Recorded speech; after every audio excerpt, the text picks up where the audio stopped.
যুগটা এমন যে ধার্মিক যারা এখন, আমরা যারা ধার্মিক বলে দাবি করি, আমরা বেশিরভাগই এখন দুনিয়া পূজারি। দাড়ি, টুপি, পাগড়ি, জুব্বা, যাই হোক লেবাস পোশাক, আমাদের মধ্যে বেশিরভাগ ম্যাক্সিমাম ইল্লা মাশাআল্লাহ দুনিয়া পূজারি। দুনিয়ার ভালো মন্দ আগে বুঝবো, তারপর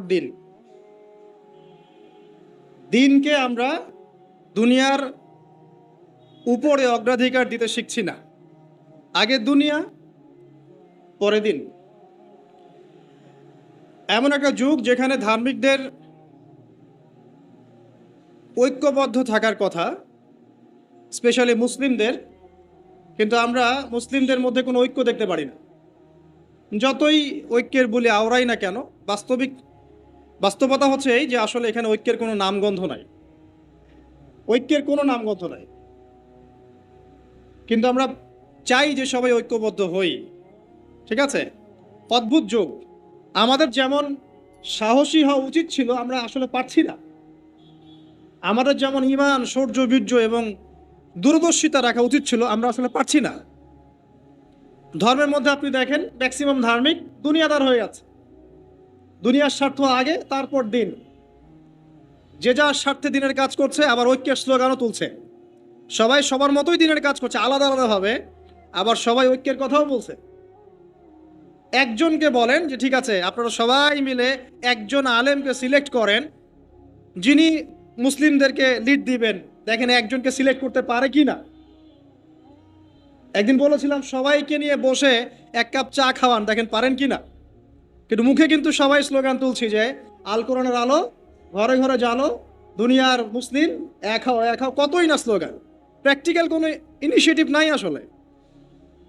কিন্তু আপনি অন দ্য আদার হ্যান্ড দেখেন, ইসলামের এগেনস্টে যারা থাকে, আসলে কুফার যারা, মোনাফেক যারা, যারা মিথ্যাবাদী সভ্যতার ধারক ও বাহক, এরা দেখবেন ইউনাইটেড। এদের মধ্যে 100টার মধ্যে 90টা বিষয়ে যদি দ্বিমত থাকে, তারপরেও তারা একটা জায়গায় ইউনাইটেড যে ইসলাম এবং মুসলিমকে ডমিনেট করতে হবে। আর আমাদের মধ্যে যদি 100টার মধ্যে 99টা বিষয়ে একমত থাকি আমরা, আর একটা বিষয়ে আমরা যদি দ্বিমত থাকি, আমাদের সেপারেশনের জন্য দ্যাটস এনাফ। এই যুগে আছি আপনি আমি। খেয়াল করে দেখেন, আমরা আইওয়াশ শোডাউনে বেশি বিশ্বাসী এখন। মুসলিমরা আমরা আইওয়াশ করতে বেশি পছন্দ করছি, শোডাউন করতে বেশি পছন্দ করছি। কনস্ট্রাকটিভ কোনো কাজ নাই। আজকে আপনি একটা পোস্ট দিচ্ছেন, কালকে একটা লেকচার দিচ্ছেন। আজকে একটা বই লিখছেন, ঠিক আছে, কালকে হয়তো আপনি অন্য কিছু করছেন। কিন্তু কাজগুলো সব বিক্ষিপ্ত, কনস্ট্রাকটিভ না, যার কোনো লক্ষ্য আছে, সুনির্দিষ্ট লক্ষ্য আছে। সুনির্দিষ্ট লক্ষ্যকে সামনে রেখে মুসলিমদেরকে কাজ করতে হবে। কিন্তু এই দায়িত্ব কে পালন করবে?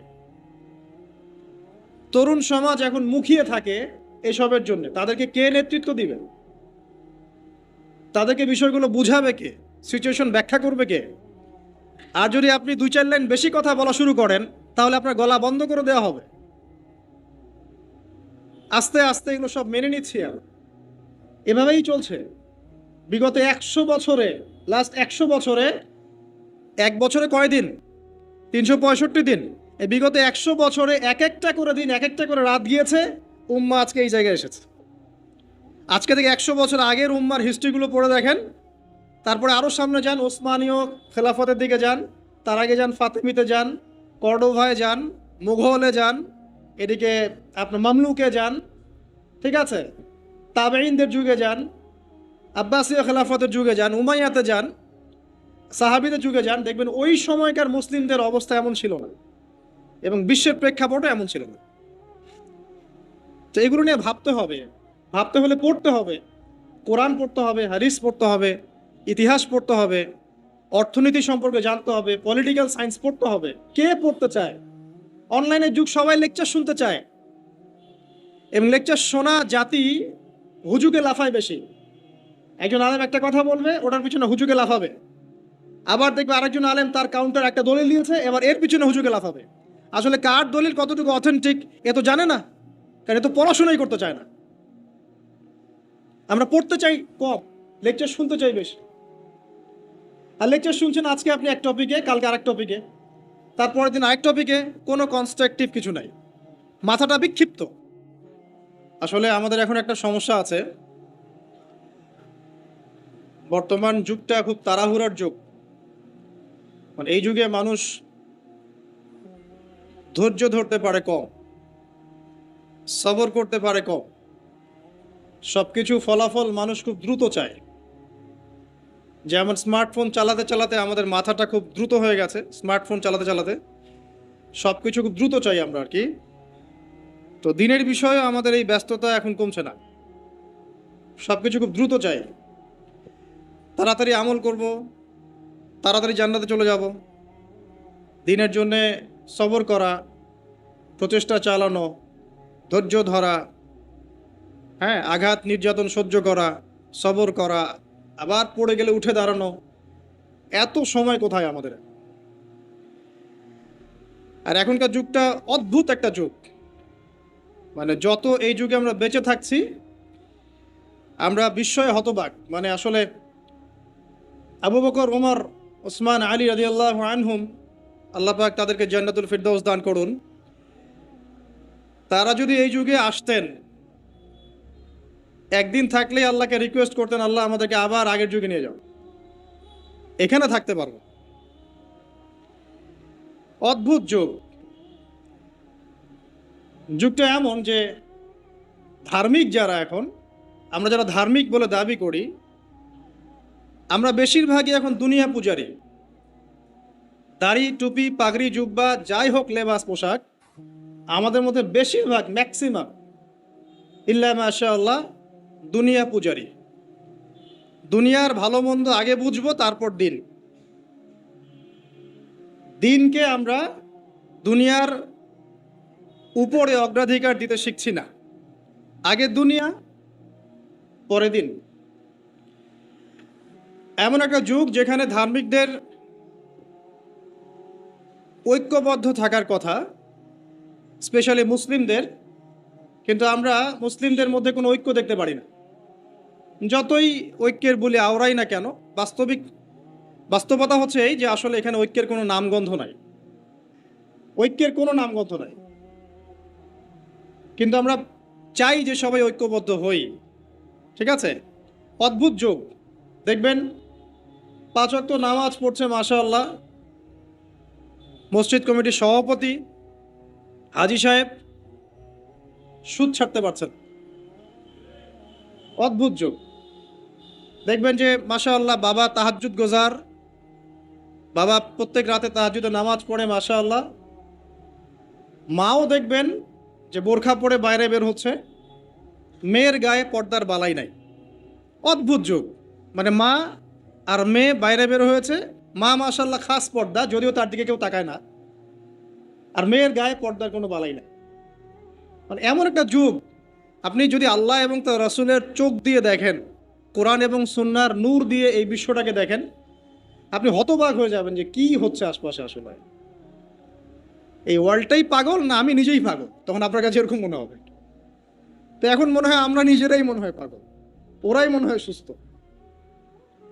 আপনি হয়তো ভাবছেন যে আপনি 5 ওয়াক্ত নামাজ পড়েন মাশাআল্লাহ, রোজা রাখেন, যাকাত দেন, ইসলামিক লাইফ মেনটেন করেন, বাইরের জগৎটাও এমন। আসলে ব্যাপারটা এমন না। বাইরের জগৎটা ডেঞ্জারাস, ডিসগাস্টিং, মানে একটা ডেভোস্টেটিং বাইরের জগৎটা। পাপ, পঙ্কিলতা, অশ্লীলতা, ফাহেসা, হারাম, ব্যভিচার, জিনা, সুদ, ঘুষ, দুর্নীতি, হত্যা, রাহাজানি, ডাকাতি, চুরি, শব্দে ভর্তি বাইরের জগৎ। আর আমরা মসজিদে এসে 5 ওয়াক্ত সালাত আদায় করছি আর মনে করছি আমরা সেফ। যতক্ষণ বাইরের পরিবেশটাও ইসলামের আদলে গড়ে উঠবে না, ততক্ষণ পর্যন্ত আমাদের ব্যক্তিগত জীবনের ইবাদত, পারিবারিক জীবনের ইবাদতগুলো দীর্ঘ সময় পর্যন্ত সাস্টেইন করতে পারবে না। অদ্ভুত যুগ। ঘরে ঘরে দেখবেন পরকীয়া চলছে, ম্যাক্সিমাম ঘরে ঘরেই পরকীয়া। স্বামী স্ত্রীকে নিয়ে সন্তুষ্ট না, স্ত্রীও স্বামীকে নিয়ে সন্তুষ্ট। আগে যেমন ডায়মন্ড খুঁজে পাওয়াটা খুব রেয়ার একটা ব্যাপার ছিল, এখন একটা কুমারী মেয়ে খুঁজে পাওয়াটা রেয়ার ব্যাপার হয়ে গেছে। বিয়ে তো করেন নাই, করতে যান সামনে, আর যারা করেছেন তারা তো আমার কথা বুঝবেন যে কারেন্ট জালেও যে জাটকা ধরা পড়তো, এখন আপনি ওই কি বলবো পবিত্রতার জাল দিয়ে সার্চ করেন, দেখেন কয়টা কুমারী মেয়ে খুঁজে পান। স্কুল কলেজের মেয়েরাও এখন কুমারী নাই, স্কুল কলেজের মেয়েরাও এখন কুমারী নাই, অনেকেই নাই, ইল্লা মাশাআল্লাহ। পরিবারের লোকজন জানেও এগুলা, এটাই স্বাভাবিক এখন। গত লেকচারে কিছু কথা বলছিলাম যে মিডিয়ার মধ্য দিয়ে এমন একটা ট্রেন্ড চালু করা হয়েছে যে আস্তে আস্তে পাপগুলোকে স্বাভাবিক করে ফেলা হয়েছে। সুদ খায় মানুষ, কোনো ফিলিংস নাই, মনে করে স্বাভাবিক, সবাই খায় আমিও খাই, এ যুগে না খেলে চলে নাকি। ঘুষ নেয় মানুষ, বলে স্বাভাবিক, ঘুষ ছাড়া কি চাকরি হয়, নর্মাল ট্রেন্ড। দুর্নীতি মানুষ করে, স্বাভাবিক, নর্মাল, ও তো করে, আমি করি তো কি হয়েছে, আমার বড়জনও তো করে, তো সেই বড়জন বলছে আমি করি তো কি হয়েছে, তার বড়জনও তো করে। এই করতে করতে টপ টু বটম সব দুর্নীতিবাজ, স্বাভাবিক, নর্মাল, আমরা মেনে নিয়েছি, এভাবেই চলছে। যুবকরা স্মোক করে, মাদক সেবন করে, নর্মাল, সব যুবকই তো করে। কলেজ ইউনিভার্সিটিতে আমি করলে কি সমস্যা? জিনা, সবাই তো যাচ্ছে পতিতালয়, তা আমি গেলে কি সমস্যা? সবাই অ্যাফেয়ার করছে হারাম, তা আমার একটা গার্লফ্রেন্ড থাকলে কি সমস্যা? এভরিবডি হারামগুলোকে আমরা মেনে নিয়েছি এবং মিডিয়ার মধ্য দিয়ে ট্রেন্ডটা চালু করা হয়েছে যেগুলো নর্মাল। অথচ নবী সাল্লাল্লাহু আলাইহি ওয়াসাল্লাম, এই যে ফয়জুল কালাম বইয়ের মধ্যে হাদিসটা আছে যে যখন তোমার পাপ তোমাকে বাধা দিবে না, মানে তোমার ভিতর থেকে একটা বাধা আসবে না যেটা পাপ, বুঝবা যে ঈমান নাই তোমার মধ্যে। যখন ভিতর থেকে পাপ করলে একটা বাধা আসে, বুঝবা তুমি ঈমানদার। মানে পাপ করলে যদি বাধা আসে ভিতর থেকে যে আমি এটা খারাপ কাজ করেছি, আল্লাহর কাছে আমাকে তওবা করতে হবে, ইস্তেগফার করতে হবে, তখন বুঝবেন যে আপনার ভিতর ঈমান আছে। এই জন্য আল্লাহ পাক আপনার মনের মধ্যে এই চিন্তা নিয়ে আসছেন, আলহামদুলিল্লাহ। যখন পাপ করতে করতে দেখবেন আপনার মনে কোনো ফিলিংসই নাই, তখন বুঝবেন যে আসলে আপনার ভিতর ঈমান আর কিছু বাকি নাই, যেটা আছে খালি ফস্কার মতো, একটা নুক্তার মতো। নবীজি বলেছেন সাল্লাল্লাহু আলাইহি ওয়াসাল্লাম, মানুষের অন্তর থেকে আমানত উঠে যাবে, একটা ফস্কার মতো পড়ে থাকবে, নুক্তার মতো পড়ে থাকবে। জনগণ বলবে যে অমুক লোক খুব বড় আমানতদার, অথচ ওর কলমের মধ্যে আমানতের জাররা পরিমাণ বাকি থাকবে। তো কোরআন এবং সুন্নাহর চোখ দিয়ে আপনি একটু চারপাশটাকে দেখেন, একটু অনেস্ট হই, নিজের সাথে একটু অনেস্ট হই। আমার মধ্যেও যদি ভুল থাকে আমিও নিজেরটাকে একটু দেখি। আমাদের যেভাবে আমল করা উচিত ছিল, আমরা যারা দিনের দায়ী বলি বা আলেম বলি, রিপ্রেজেন্টেটিভ বলি, আমরা সেরকম আমল করতে পারছি না। আমাদের যেমন সাহসী হওয়া উচিত ছিল, আমরা আসলে পারছি না। আমাদের যেমন ঈমান, শৌর্য, বীর্য এবং দূরদর্শিতা রাখা উচিত ছিল, আমরা আসলে পারছি না। ধর্মের মধ্যে আপনি দেখেন ম্যাক্সিমাম ধার্মিক দুনিয়াদার হয়ে যাচ্ছে, দুনিয়ার স্বার্থ আগে, তারপর দিন। যে যার স্বার্থে দিনের কাজ করছে, আবার ঐক্যের স্লোগানও তুলছে। সবাই সবার মতোই দিনের কাজ করছে, আলাদা আলাদাভাবে, আবার সবাই ঐক্যের কথাও বলছে। একজনকে বলেন যে ঠিক আছে আপনারা সবাই মিলে একজন আলেমকে সিলেক্ট করেন যিনি মুসলিমদেরকে লিড দিবেন, দেখেন একজনকে সিলেক্ট করতে পারে কি না। একদিন বলেছিলাম সবাইকে নিয়ে বসে এক কাপ চা খাওয়ান, দেখেন পারেন কি না। কিন্তু মুখে কিন্তু সবাই স্লোগান তুলছি যে আল কোরআনের আলো, ঘরে ঘরে জানো, দুনিয়ার মুসলিম এক হও এক হও, কতই না স্লোগান, প্র্যাকটিক্যাল কোনো ইনিশিয়েটিভ নাই আসলে। কিন্তু আপনি অন দ্য আদার হ্যান্ড দেখেন ইসলামের এগেনস্টে যারা থাকে, আসলে কুফার যারা, মুনাফেক যারা, যারা মিথ্যাবাদী সভ্যতার ধারক ও বাহক, এরা দেখবেন ইউনাইটেড। এদের মধ্যে 100টার মধ্যে 90টা বিষয়ে যদি দ্বিমত থাকে, তারপরেও তারা একটা জায়গায় ইউনাইটেড যে ইসলাম এবং মুসলিমকে ডমিনেট করতে হবে। আর আমাদের মধ্যে যদি 100টার মধ্যে 99টা বিষয়ে একমত থাকি আমরা, আর একটা বিষয়ে আমরা যদি দ্বিমত থাকি, আমাদের সেপারেশনের জন্য দ্যাটস এনাফ। এই যুগে আছি আপনি আমি।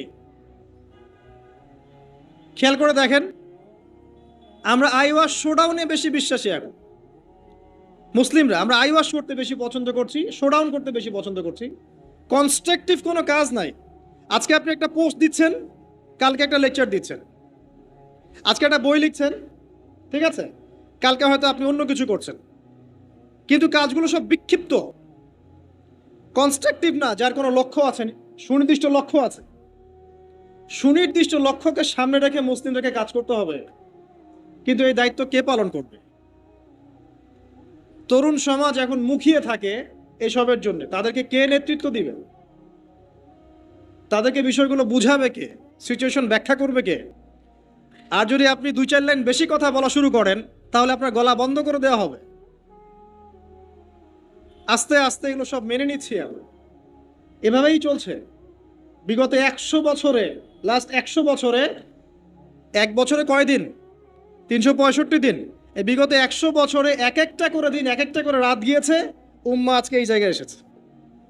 আজকে থেকে 100 বছর আগের উম্মার হিস্ট্রিগুলো পড়ে দেখেন, তারপরে আরও সামনে যান, ওসমানীয় খেলাফতের দিকে যান, তার আগে যান ফাতেমিতে যান, কর্ডোভায় যান, মুঘলে যান, এদিকে আপনার মামলুকে যান, ঠিক আছে, তাবেঈনদের যুগে যান, আব্বাসীয় খেলাফতের যুগে যান, উমাইয়াতে যান, সাহাবীদের যুগে যান, দেখবেন ওই সময়কার মুসলিমদের অবস্থা এমন ছিল না, এবং বিশ্বের প্রেক্ষাপটও এমন ছিল না। তো এগুলো নিয়ে ভাবতে হবে, ভাবতে হলে পড়তে হবে, কোরআন পড়তে হবে, হাদিস পড়তে হবে, ইতিহাস পড়তে হবে, অর্থনীতি সম্পর্কে জানতে হবে, পলিটিক্যাল সায়েন্স পড়তে হবে। কে পড়তে চায়? অনলাইনের যুগ, সবাই লেকচার শুনতে চায়, এবং লেকচার শোনা জাতি হুজুকে লাফায় বেশি। একজন আলেম একটা কথা বলবে, ওটার পিছনে হুজুকে লাফাবে, আবার দেখবে আরেকজন আলেম তার কাউন্টার একটা দলিল দিয়েছে, এবার এর পিছনে হুজুকে লাফাবে। আসলে কার দলিল কতটুকু অথেন্টিক এ তো জানে না, কারণ এ তো পড়াশোনাই করতে চায় না। আমরা পড়তে চাই কম, লেকচার শুনতে চাই বেশি। আর লেকচার শুনছেন আজকে আপনি এক টপিকে, কালকে আরেক টপিকে, তারপরের দিন আরেক টপিকে, কোনো কনস্ট্রাকটিভ কিছু নাই, মাথাটা বিক্ষিপ্ত। কেমন জানেন? ধরেন যে আমাদের প্রত্যেকের বাসায় একটা করে ডায়েরি আছে। একটা এক্সাম্পল দেই, একটা করে ডায়েরি মনে করেন সবার বাসায় আছে।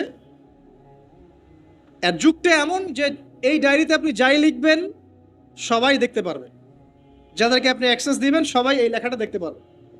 এখন আপনি মনে করেন বাসায় শুয়ে আছেন এসি রুমের নিচে, তা আপনি দেখছেন যে বিশ্বের কোনো জায়গায় মুসলিমকে নির্যাতন করা হচ্ছে, কোনো জায়গায় একটা মেয়েকে রেপ করা হলো, কোনো জায়গায় কি বলবো, শিশুদেরকে বোম মেরে হত্যা করা হচ্ছে, কোনো জায়গায় জুলুম হচ্ছে ইত্যাদি। আপনি এগুলো শুয়ে শুয়ে দেখছেন, আপনার ডায়েরিতে আপনি এগুলো দেখছেন। এবার আপনি বিছানায় শুয়ে শুয়ে এগুলো নিয়ে চিন্তা করতে করতে করতে করতে আপনি ফেড আপ, যে আসলে কিছু তো করতে হবে, এগুলো তো মেনে নেওয়া যায় না, কিছু একটা তো করতে হবে, কি করব? তখন লেপটা সুন্দর করে গা থেকে সরিয়ে, যোদ্ধার মতো একদম গা থেকে একদম কম্বলটা সরিয়ে উঠে ডায়েরিটা হাতে নিলেন, নিয়ে লিখলেন যে উম্মার আজকে এই অবস্থা, এই করতে হবে, সেই করতে হবে, এটা করতে হবে, ওটা করতে হবে। ডায়েরি বন্ধ করে রেখে দিলেন, আবার গিয়ে ঘুমিয়ে। দিস ইজ ফেসবুক, এটাই ফেসবুক। কনস্ট্রাকটিভ কোনো কাজ নাই। আপনি আপনার মতো লিখলেন, শুয়ে পড়লেন, আরেকজনের মতো লিখলো, সে শুয়ে পড়লো, আরেকজন লিখলো, সে শুয়ে পড়লো। এরা ইউনাইটেড না, আর এদেরকে লিড দেওয়ার মতো কেউ নাই। আবার যারা ঐক্যের কথা বলছে, এরা ইন্টারনালি ডিভাইডেড। এভাবে কি একটা জাতি সফল হবে কি না, এটা আমার প্রশ্ন।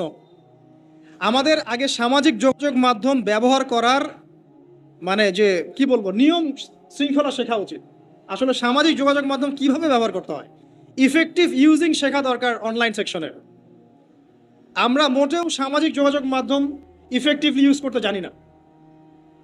এই মাধ্যমটাকে আমরা বানিয়েছি সমালোচনার মাধ্যম, কাউকে ধুয়ে দেওয়ার মাধ্যম, মাঝে মাঝে একটু আইওয়াশ শোডাউন করার মাধ্যম। একজন ওমরা করতে গিয়েছে, ছবি, সেলফি, এই সেই। ভাই কি দরকার আছে আপনার ওমরা করতে গিয়েছেন, এত মানুষকে জানানোর কি দরকার আছে?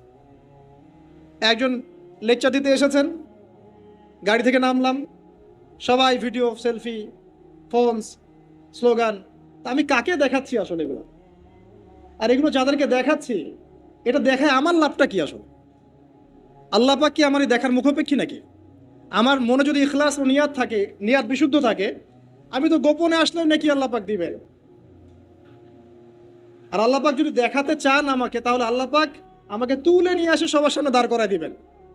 যদি আমি পাহাড়েও লুকাতে চাই, আর আল্লাহ যদি চান যে আল্লাহ পাক আমাকে দেখাবেন সবার সামনে, আল্লাহ পাক ওখান থেকে তুলে আপনাকে দেখাবেন। আর যারা সবাইকে দেখাতে পছন্দ করে, আল্লাহ পাক ওদেরকে আস্তে আস্তে এখান থেকে মিটিয়ে দেন। দেখেন অনলাইন সেকশনে আমরা ইউজিং ঠিক মতো জানি না, আমরা এখানে সমালোচনার মাধ্যম বানিয়েছি, আইওয়াস শোডাউনের মাধ্যম বানিয়েছি, কনস্ট্রাকটিভ কোনো কিছু নেই, জাস্ট আবেগ ঝাড়ার একটা মাধ্যম বানিয়েছি। সামাজিক যোগাযোগ মাধ্যম ইউজিংটা শিখতে হবে আগে, ইফেক্টিভ ইউজিং কিভাবে। যারা এগুলো লঞ্চ করেছে এরাও তো এগুলো ইউজ করে, ওরা কি আমাদের মতো করে ইউজ করে? তো ভেবে দেখেন তো। বরং আমরা কি ইউজ করছি তারা মনিটর করে এবং তারা কন্ট্রোল করে। আপনি একটা ভিডিও দেখেন ফেসবুকে, মনে করেন আপনি জমি কিনবেন, কথার কথা ফ্ল্যাট কিনবেন, একটা ফ্ল্যাট কেনার ভিডিও দেখতে থাকেন, আপনি দেখবেন যে পরের দিন যখন আপনি ঢুকবেন ফেসবুকে আপনাকে ওই ভিডিওগুলোই দেখানো হচ্ছে। তারা আপনার মাইন্ডটাকে রিড করে ফেলেছে। মানে কাজ নাই, সারাদিন খেয়ে দে অহেতুক কিছু বিষয় নিয়ে পড়ে থাকি। একটা ঘটনা ঘটার আগে আমরা এমনভাবে এটাকে ভাইব তৈরি করি, এটাই হচ্ছে আপনার মাইন্ড প্রোগ্রামিং। ঠিক এইভাবেই পশ্চিমারা এইসব মাধ্যমগুলো দিয়ে আমাদের মাইন্ড প্রোগ্রামিং করছে। তো দেখেন আমাদের ইফেক্টিভ ইউজিং শেখা দরকার, আইওয়াস সরানোর দরকার নাই। তো এই যুগে আপনি ওই ডায়েরিতে লিখে কাজ হবে না, এই যুগে কনস্ট্রাকটিভ কাজ করতে হবে, যেমনটা কাজ করছে ইসলামের বিরোধী শক্তিরা। ওরা মিডিয়াকে কাজে লাগায় ঠিকই, কিন্তু ওদের স্বার্থে কাজে লাগে। ওরা মিডিয়া ওদের মতো করে কন্ট্রোল করে, ওদের মতো করে নিউজ করে।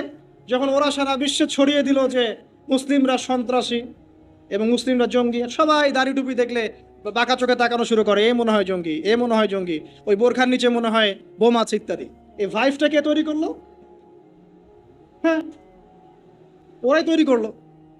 কোনোদিন কি কোনো মুসলিমকে আল্লাহ পাক অনুমতি দিয়েছেন যে সে মানে একটা নিরপরাধ মানুষকে হত্যা করবে? এই অনুমতিকে আল্লাহ পাক দিয়েছেন? অথচ ওরা এমনভাবে ফুটিয়ে তুলছে যে মুসলিমরা মনে হয় নিরপরাধ মানুষকে হত্যা করে, এরা মনে হয় সন্ত্রাসী, বোমাবাজি করে ইত্যাদি। তো মিডিয়া ভাই, ওরা ওদের স্বার্থে মিডিয়া ইউজ করছে। এই যুগে আপনি আমি থাকি, তাহলে কতটা স্মার্ট হয়ে দিনের কাজ করা উচিত সেটা বোঝাও আমাদের।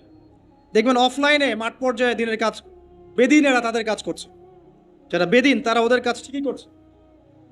আমরা এরকম একটা যুগে বাস করছি। তো এইসব ডায়েরিতে, ভার্চুয়াল ডায়েরিতে যুদ্ধ করে কোনো কাজ নাই। প্র্যাকটিক্যালি পড়াশোনা শিখতে হবে, আগে ইলম অর্জন করতে হবে, আলেম ওলামার কাছে আসতে হবে, তাদের সোহবতে এসে দিন শিখতে হবে এবং আমলটা বাড়াতে হবে, তাজকি আত্মশুদ্ধি বাড়াতে হবে, মানে ভিতরের আত্মশুদ্ধিটা বাড়াতে হবে, হালাল উপার্জনের দিকে ফোকাস করতে হবে। মুসলিম উম্মার মধ্যে কোনো বিভক্তি ছড়ানো যাবে না, ইউনাইটেড করতে পারি না পারি বিভক্তি ছড়ানো যাবে না। যে ইস্যুগুলো মাইনর এগুলো নিয়ে এত বেশি ঝগড়া করা যাবে না, ফাসাদ ক্রিয়েট করা যাবে না। এছাড়া আপনার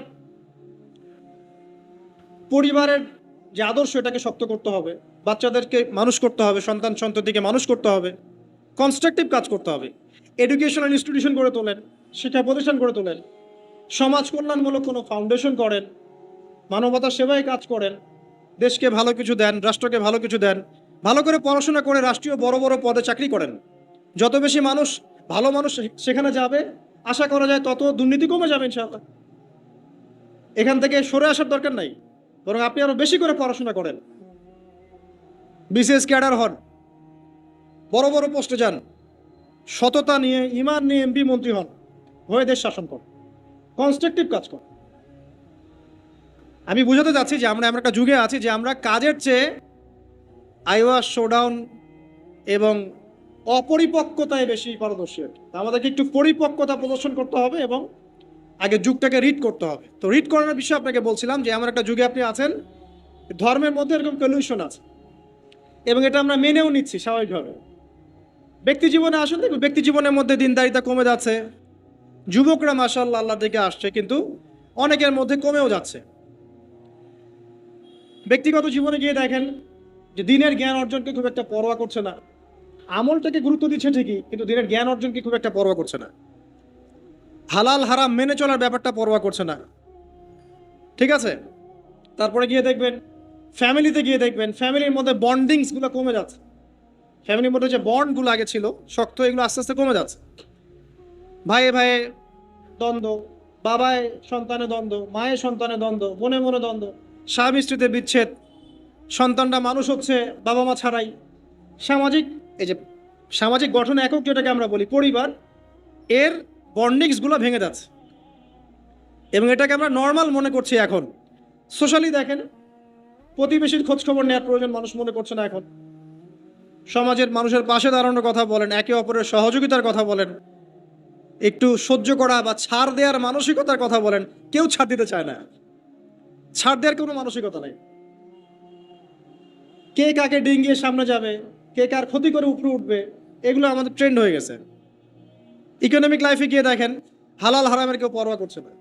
ঘুষ, দুর্নীতি, সুদ এগুলো নর্মাল। পলিটিক্যাল লাইফে গিয়ে দেখেন, আল্লাহ পাকের জমিনে আল্লাহ পাক তাকে দায়িত্ব দিয়েছেন, সে আল্লাহর হুকুম আহকামের 5 পয়সা পরোয়া করে না। আল্লাহ পাকের জমিনে আল্লাহ পাক তাকে দায়িত্ব দিয়েছেন, কিন্তু সে দেখবেন আল্লাহ পাকের বিধানের 5 পয়সা পরোয়া করছে, অথচ আল্লাহ পাকই তাকে দায়িত্ব দিয়েছে। বৈশ্বিক প্রেক্ষাপটে গিয়ে দেখেন, খালি অস্ত্র বিক্রির বাণিজ্য, কোন দেশে যুদ্ধ লাগিয়ে দেওয়া যাবে, আর কোন মুসলিম দেশগুলোকে ডমিনেট করা যাবে, আর কোথায় মানুষকে সুদের ঋণে জালে ফেলা যাবে। আপনি আগে চারপাশ চিনতে শেখেন, পরিবার দেখেন, আপনার ব্যক্তি জীবনটা দেখেন, ধর্ম দেখেন, অর্থনীতি রাজনীতি দেখেন। কোন চোখ দিয়ে দেখবেন? কোরআন এবং হাদিসের চোখ দিয়ে দেখেন। তারপরে দেখবেন আসলে কোনো কিছুই ঠিক চলছে না, না হলে আপনার কাছে মনে হবে সব ঠিক চলছে। কোরআন সুন্নাহর চোখ দিয়ে দেখেন, আসলে কোনো কিছুই পারফেক্ট চলছে না। এখন ক্ষুদ্র পরিসরে আপনার আমার করণীয় বাকি আছে। কি করতে পারে? প্রথম কথা হচ্ছে আমাদেরকে আগে তওবা করতে হবে আল্লাহর কাছে। আমরা প্রত্যেকে যখন আল্লাহর কাছে খালেসভাবে তওবা করব, যে আল্লাহ পাক যে উদ্দেশ্যে পৃথিবীতে পাঠিয়েছিলেন সেই উদ্দেশ্য কতটুকু করতে পারছি আমরা জানি না, আল্লাহ আপনি আমাদেরকে মাফ করে দেন এবং এই সমকালীন ফিতনাময় পরিবেশ থেকে আমাদেরকে বাঁচান। আগে তওবা করতে হবে। মানে আমরা এতটা পাপে ডুবে গেছি এখন, আমাদের দোয়া কিন্তু মনে হয় না কবুল হচ্ছে। হ্যাঁ, আমরা কি কম দোয়া করি? আমরা কিন্তু প্রচুর দোয়া করি। ওয়াজ মাহফিলের শেষে করি, ফরজ নামাজের পরে করি, দোকান উদ্বোধন করতে গেলে করি, কোনো সময় মাশাআল্লাহ দেখা যায় স্ট্যাচু উদ্বোধন করতে গিয়েও দোয়া করি। আমরা দোয়া করতেই থাকি, কিন্তু দোয়া কতটুকু কবুল হয় আল্লাহ ভালো জানেন। কবুল না হওয়ার একটা অন্যতম কারণ হচ্ছে পাপ। যখন আমরা পাপে লিপ্ত থাকবো, দোয়া কিন্তু খুব একটা কবুল হয় না। ইল্লা মাশাআল্লাহ, আল্লাহ পাক চাইলে করতে পারেন, কিন্তু পাপে নিমজ্জিত থাকা অবস্থায় আল্লাহ পাক রাগান্বিত থাকেন। যতক্ষণ তওবা করছে ততক্ষণ দোয়া কবুল হচ্ছে। আগে তওবা করে ফিরে আসতে হয়। তারপর কি করতে পারি? আগে আমাদের ওই যে বললাম, একটা কনস্ট্রাকটিভ লক্ষ্য থাকতে হবে যে আমরা কি চাচ্ছি। আসলে আমরা কি চাচ্ছি? ভাই, দুনিয়াতে এসেছি, যে কয়দিন হায়াত আছে আল্লাহ পাকের হুকুম আহকাম পালন করব, মৃত্যুবরণ করব, জান্নাতে যেতে চাই। এই চাওয়াটা হচ্ছে এভারেজ মুসলিমদের চাওয়া। এভারেজ মুসলিম মানে নর্মাল যারা মুসলিম তারা সবাই এভাবেই চায়। এর বাইরে গিয়েও কিছু চাওয়া শিখতে হবে, যে আমি একাই শুধু জান্নাতে গিয়ে বাঁচতে চাই না, বরং আমার পরিবার সমাজটাকে নিয়ে বাঁচতে চাই। অর্ডিনারি মুসলিমদের কাজ। যারা এভারেজ মুসলিম তারা শুধু নিজেকে নিয়েই ব্যস্ত থাকে, আর যারা এক্সট্রা অর্ডিনারি মুসলিম তারা সবাইকে নিয়ে চিন্তা করে। এবং যাদের হাত দিয়ে সমাজ বিপ্লব ঘটেছে বা উম্মাহ ভালো কিছু পেয়েছে, তারা কখনো নিজের স্বার্থ নিয়ে পড়ে থাকে না। তো আমাদেরকে এভারেজ মুসলিম হলে চলবে না, একটু এক্সট্রা অর্ডিনারি কিছু চিন্তা করতে হবে। লক্ষ্যটা স্থির করতে হবে আগে। 1 নাম্বার তওবা, 2 নাম্বার লক্ষ্য স্থির করা, 3 নাম্বার নিজের জীবনের মূল্য বোঝা। আল্লাহ পাক যে আমাদেরকে 60, 70, 100 বছরের হায়াত দিয়েছেন, এর মূল্যটা তো বুঝতে হবে। আমরা যারা সবাই, এভরিবডি, আমরা কেউ বাদ না, আমরা যারা অনলাইন সেকশনে দিনের বেশিরভাগ সময় নষ্ট করছি, আমরা কি আদৌ হায়াতের মূল্য বুঝতে পারছি? আমরা যারা চায়ের দোকানে বসে আড্ডা পিটাচ্ছি, বন্ধুদের সাথে গল্প করছি, হয়তো গেমস অ্যান্ড স্পোর্টস এবং ইউটিউবিং, ফেসবুকিং বলেন, টিকটকে আমরা সময় নষ্ট করছি, আমরা কি আদৌ আমাদের হায়াতের মূল্য বুঝতে শিখেছি? অনেকে দেখবেন বার্ধক্যে উপনীত হয়েছে, তারপরেও সে এভাবেই লাইফ লিড করছে। দিব্যি একটা আড্ডার মজলিসে বসলো, 3, 4, 5 ঘন্টা সে কাটিয়ে দিল। সে বুঝতেই পারছে না কি জন্য আল্লাহ পাক তাকে দুনিয়াতে পাঠিয়েছে। তো আমাদেরকে আগে বুঝতে হবে যে আমাদের হায়াতের মূল্য কি। একটা দিন চলে যাচ্ছে, আর পাবো না। আজকের এই যে সেশন করতে পারছি, এটা আর কখনো ফিরে আসবে না। যদি এখান থেকে উপকৃত হতে পারি আলহামদুলিল্লাহ, না পারলে এই সুযোগটা আল্লাহ পাক আর দিচ্ছেন না। এই দিন চলে গেল, সূর্য ডুবে গেছে, ওভার, টাইম শেষ। যারা এখন কবরবাসী হয়েছে তারা অনেকেই চাইতো যে আমরাও দিনের জন্য কিছু করব, আল্লাহকে পাবো, রাসূলকে পাবো, পরকালে জান্নাত পাবো। নামাজ পড়বো, ওই সুযোগটা তারা পায় নাই। আর এখনকার যুব সমাজদেরকে পরকালীন চেতনায় উদ্বুদ্ধ করাটাই মূল চ্যালেঞ্জ। অন্য কোনো কিছু দিয়ে আপনি ওদেরকে আল্লাহর পথে ফেরাতে পারবেন না। ওদের মধ্যে যখন মৃত্যুর ভয় থাকবে, পরকালের জবাবদিহিতার ভয় থাকবে, অটোমেটিকলি ওরা গার্লফ্রেন্ড ছেড়ে দিবে, মাদক ছেড়ে দিবে, এই জেনা ছেড়ে দিবে, পর্নোগ্রাফি ছেড়ে দিবে, এভরিথিং তারা ছেড়ে দিবে ইনশাআল্লাহ, যখন তাদের মধ্যে পরকালীন চেতনা থাকবে। তো হায়াতের মূল্যটা বোঝা একটা বড় চ্যালেঞ্জ। আল্লাহ পাক আমাদের সবাইকে হায়াতের মূল্য বোঝার তৌফিক দান করুন। আর হায়াতটা কাজে লাগাবো কিভাবে? লাস্ট খুতবাতে আমি বলেছি যে প্রফিটিক লাইফস্টাইল কেমন হবে এবং প্রোডাক্টিভ মুসলিম কিভাবে হব, এটা আমাদের চ্যানেলগুলোর মধ্যে আছে। সকাল থেকে সন্ধ্যা পর্যন্ত, রাত পর্যন্ত কিভাবে আমরা টাইম ব্যালেন্স করব, এটা নিয়ে আলোচনা করা হয়েছে। এটা আপনারা দেখে নেবেন ইনশাআল্লাহ, এখানে সব কিছু দেওয়া আছে মোটামুটি। তাহলে 1 নাম্বার তাওবা, 2 নাম্বার একটা লক্ষ্য, 3 নাম্বার নিজের হায়াতের মূল্য বোঝা, 4 নাম্বার আমল। এবার আমল, দিন রাতের যে আমলগুলো নবী সাল্লাল্লাহু আলাইহি ওয়াসাল্লাম করতেন, আমাদেরকে এই আমলগুলো শক্তভাবে আঁকড়ে ধরতে হবে, ছাড়া যাবে না। কারণ যতই আমি বড় বড় কথা বলি না কেন, নিজে যদি আমল করে সেটাকে প্রতিষ্ঠিত করতে না পারি, আসলে এই কথাগুলো তাসির হবে না।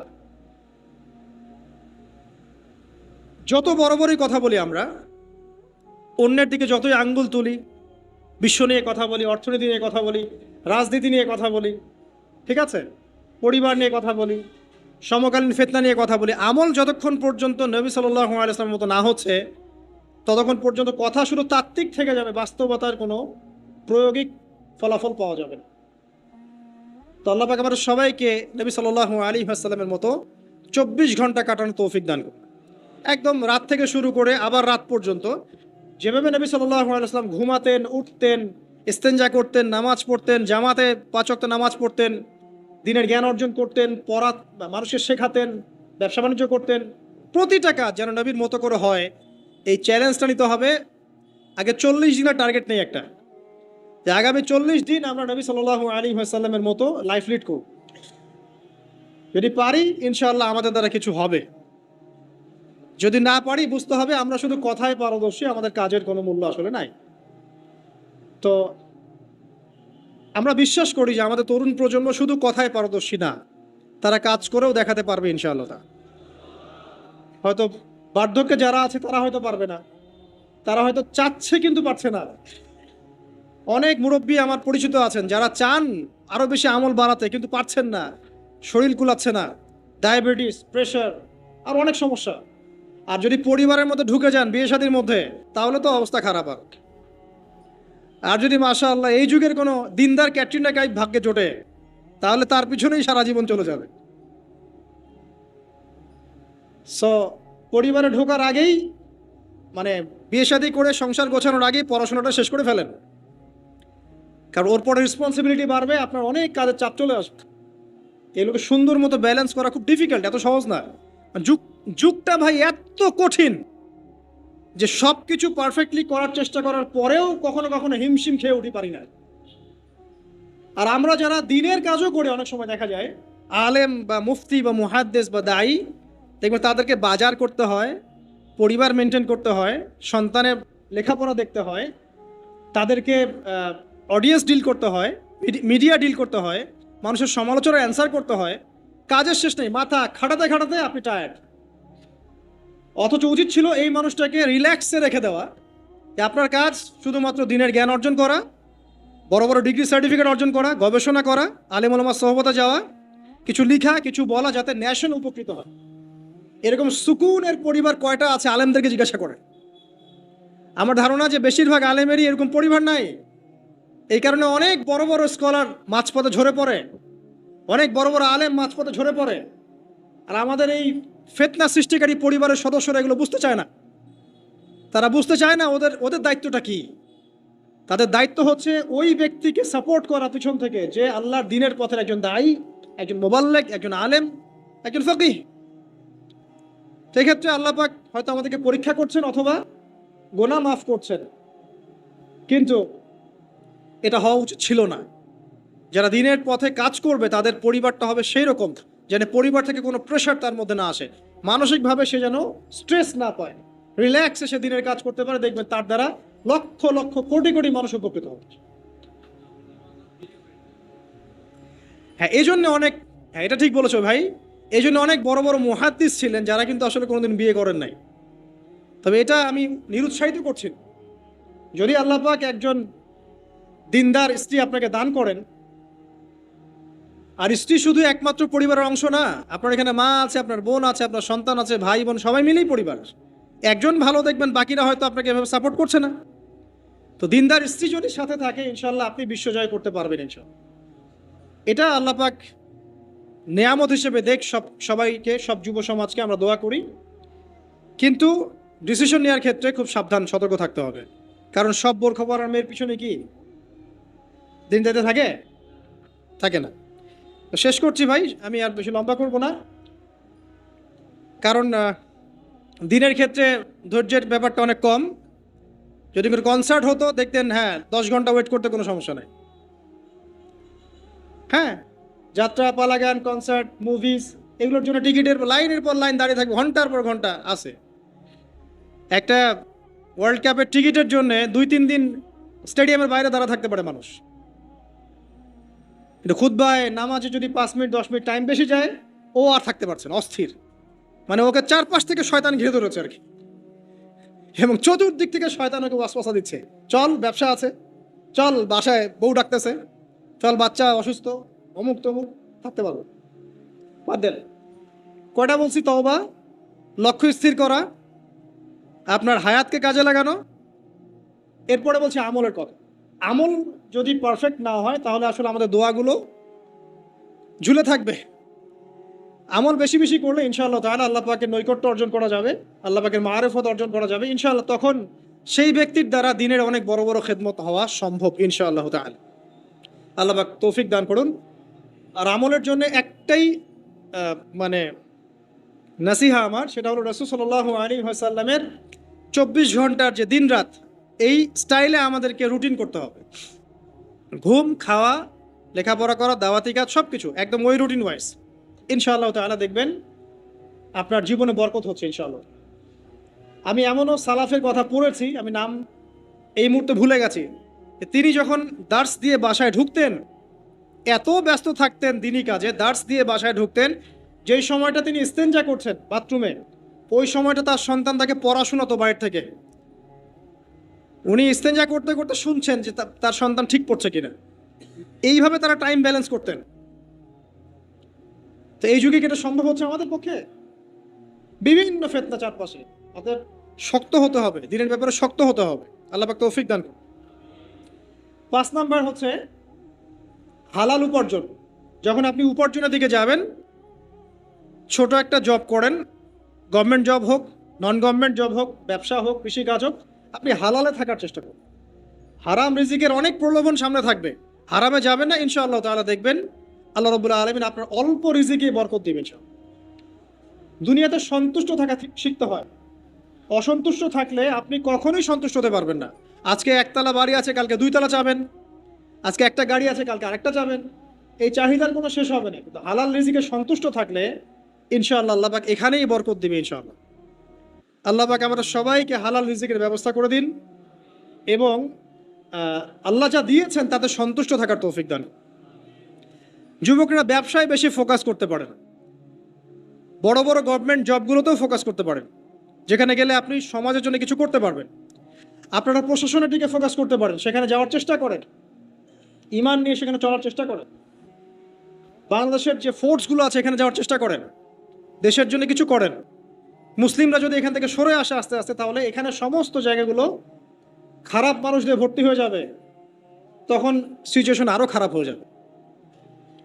যারা এগুলোতে যেতে পারছেন না, কৃষি কাজ করেন, কোনো নিজস্ব কোনো প্রজেক্ট লঞ্চ করেন, ক্রিয়েটিভ হন, উদ্যোক্তা হন, দেখবেন ইনশাআল্লাহ তাআলা আপনার ওই নতুনত্বের মধ্যে আল্লাহ পাক বারাকা দিবেন ইনশাআল্লাহ। আমি এমনও ভাইকে চিনি যারা লন্ডন আমেরিকা থেকে পড়াশোনা করে এসে বাংলাদেশে এসে এই যে বিভিন্ন অর্থনৈতিক যে প্রজেক্টগুলো আছে এগুলো লঞ্চ করেছে। আপনার ডেইরি প্রজেক্ট করেছে, পোলট্রি করেছে, হ্যাঁ, তারপরে কাপড়ের ফেব্রিক্সের ব্যবসা করেছে, ঠিক আছে, কম্বলের প্রজেক্ট করেছে, মানে অনেক ক্রিয়েটিভ অনেক কাজ করেছে, যেগুলো কিন্তু তারা না করলেও পারতেন, বড় চাকরি তারা করতে পারতেন। ক্রিয়েটিভ কাজ করেছেন, উদ্যোক্তা হয়েছেন, আল্লাহ পাক তাদেরকে এত সচ্ছলতা দিয়েছেন মাশাআল্লাহ, তাদের কাছে মানুষ এখন ধার চাচ্ছে টাকা পয়সা। আমি এমনও মানুষকে চিনি যিনি হারাম চাকরি ছেড়ে দিয়ে শশার ব্যবসা করা শুরু করেছিলেন। হারাম চাকরিটা কিন্তু বড় চাকরি ছিল, এই চাকরি ছেড়ে দিয়ে তিনি শশার ব্যবসা করা শুরু করেছেন। এখন তিনি মানুষকে টাকা ধার দেন। আমাদের এখানেও এমন একজন ভাই আছেন যিনি সুদের চাকরির সাথে সম্পৃক্ত ছিলেন। কোনো একভাবে আল্লাহ পাক তার কানে এই মেসেজ পৌঁছে দেন এটা হারাম। তিনি 70 থেকে 80 হাজার টাকা বেতন পেতেন প্রতি মাসে। এখন তিনি কৃষিভিত্তিক প্রজেক্ট নিয়ে কাজ করছেন, আল্লাহ পাক তাকে সচ্ছল রেখেছেন। তো হালাল রিজিকে ফোকাস করেন, ইনশাআল্লাহ আপনার ইবাদত আল্লাহ পাকের কাছে সরাসরি কবুল হবে ইনশাআল্লাহ। আর হারামে গেলে ইবাদত কবুল হবে না, এটাই ফুল স্টপ। হারাম রিজিক থাকলে ইবাদত কবুল হবে না, এটা ফুল স্টপ, এখানে কোনো সুযোগই নাই ডানে বামে তাউইল করার। 6, পার্ট টাইম দিনের দাওয়াতি কাজ সবাইকে করতে হবে। ইলম অর্জন করেছি, তওবা করেছি, এখন আমল করছি, হালাল রিজিক আছে, এখন পার্ট টাইম দিনের দাওয়াতি কাজ সবাইকে করতে হবে। শুধু একজন আলেম করবেন, ফকিহ করবেন, মুহাদ্দিস মুবাল্লিগ করবেন তা নয়, সবাইকে মিনিমাম পার্ট টাইম দায়ী হতে হবে। প্রথমে আপনার পরিচিত মহলের মধ্যে, তারপরে পরিবারে, তারপরে আপনার বন্ধু মহলে। আল্লাহ পাক বলার সামর্থ্য দিলে বলবেন, সুন্দর করে লেকচার দিতে বলে দিবেন, লিখতে পারলে লিখবেন। তবে এগুলো ওলামায়ে কেরামের সাথে পরামর্শ ভিত্তিক করলে ভুল হওয়ার সম্ভাবনা কমে আসবে সব। তবে ভুল হবেই, আর মানুষ ভালো মন্দ বলবেই, গীবত তোহমত অপমান করতেই থাকবে। যদি আপনি দেওবন্দ থেকে পড়ে আসেন এবং এমন একটা ফতোয়া দেন যেটা এক শ্রেণীর মানুষের কাছে মনে হচ্ছে বেদাত, আসলে ওটা বেদাত নয়, তখন সে বলবে, ওই শ্রেণীর মানুষ বলবে লোকটা দেওবন্দ থেকে পড়ে এসে বিভ্রান্ত হয়ে গেছে। যদি আপনি মদিনা থেকে পড়ে আসেন, পড়ে আসার পরে এমন একটা কথা বলেন যেটা আরেক শ্রেণীর মানুষের কাছে মনে হচ্ছে এটা ভুল, ওই শ্রেণীর মানুষ বলবে লোকটা মদিনা থেকে পড়ে এসে বিভ্রান্ত হয়ে গেছে। সমালোচনা আপনি অ্যাভয়েড করতে পারবেন না, ডিগ্রি সার্টিফিকেট দিয়েও না। সো দাওয়াতি কাজ করবেন আপনার সাধ্য মতো, পরামর্শ ভিত্তিক, তবে কারো সমালোচনায়, গীবতে, আঘাতে ভেঙে পড়বেন না। আপনি যদি আল্লাহ সন্তুষ্টির জন্য কাজ করে থাকেন, আল্লাহ পাক আপনাকে বড় করে দেবে ইনশাআল্লাহু আযজা ওয়া জাল। পার্ট টাইম দাওয়াতি কাজ সবাই করতে হবে, সবাইকে করতে হবে। আর এর মধ্যে থেকে কিছু মানুষকে আলেম হতে হবে, আলেম হয়ে উম্মার দায়িত্ব গ্রহণ করতে হবে। আল্লাহ পাক তৌফিক ইনায়াত করুন, আমিন। আর দু একটা বলে শেষ করে দেই। এরপরে আপনি পরিবার গঠনের বিষয়ে যাবেন। পরিবারটা এমনভাবে গঠন করেন, এক কথায় আপনাকে হতে হবে ইব্রাহিম আলাইহিস সালামের মতো, আপনার সন্তান হবে ইসমাইল আলাইহিস সালামের মতো, এবং আপনার স্ত্রী হবে হাজারা এবং সারা আলাইহিমা সালাম তাদের। এরকম যদি পরিবার হয় ইনশাআল্লাহ তাআলা আশা করা যায় সমাজের অবস্থা আগামী 10 বছরে এমন থাকবে না, আগামী 20 বছরে এমন থাকবে না ইনশাআল্লাহ। আর সবশেষ যে কথাটা বলবো সেটা হলো যে আমাদের সবাইকে এভারেজ চিন্তা করলে হবে না, আল্লাহ পাকের জমিনে দ্বীন ইসলাম প্রতিষ্ঠার চিন্তা থাকতে হবে। আর প্রতিষ্ঠা মানে নিরপরাধ মানুষকে বোম মেরে হত্যা করা নয়। ইসলামের দাওয়াত, তাবলীগ, প্রচার প্রসার, এই বিষয়গুলোকে ছড়িয়ে দাও। এটার জন্য ইউনিটি দরকার। ইউনাইটেড প্ল্যাটফর্ম করতে পারলে খুব ভালো হয়, না পারলেও এখানে বিভক্তি বাড়াবেন না। আপনি আপনার জায়গা থেকে যতটুকু পারেন করেন, এরপর আল্লাহর কাছে ছেড়ে দেন। আল্লাহ পাকের জমিনে দ্বীনের প্রচার প্রসারের জন্য আপনি আপনার জান, মাল, সময়, আপনার শ্রম, আপনার কথা, আপনার কলম, আপনার ইনিশিয়েটিভ সব কিছু দিয়ে একটা স্ট্রাইভ করেন। ওই কাজটাই আপনার প্রজেক্ট, যেটা আপনি কাল কিয়ামতের মাঠে আল্লাহর সামনে দাঁড়িয়ে বলবেন, আল্লাহ আমি আমার দুনিয়ার হায়াতে তোমার দ্বীনের জন্য এতটুকু কাজ করে আসতে পেরেছি, আল্লাহ এই ওসিলায় আমাকে মাফ করে দাও। আল্লাহ রাব্বুল আলামিন আমাদের সবাইকে এই কাজগুলোর উপর আমল করার তৌফিক দান করুন, আমিন। শেষ করার আগে আমরা দোয়া করি, আল্লাহ রাব্বুল আলামিন আমাদের সবাইকে সমকালীন প্রেক্ষাপটটা বোঝার তৌফিক দান করুন, আমিন। আল্লাহ রাব্বুল আলামিন আমাদের সবাইকে চলমান ফিতনাগুলো সম্পর্কে সচেতন থাকার তৌফিক দান করুন।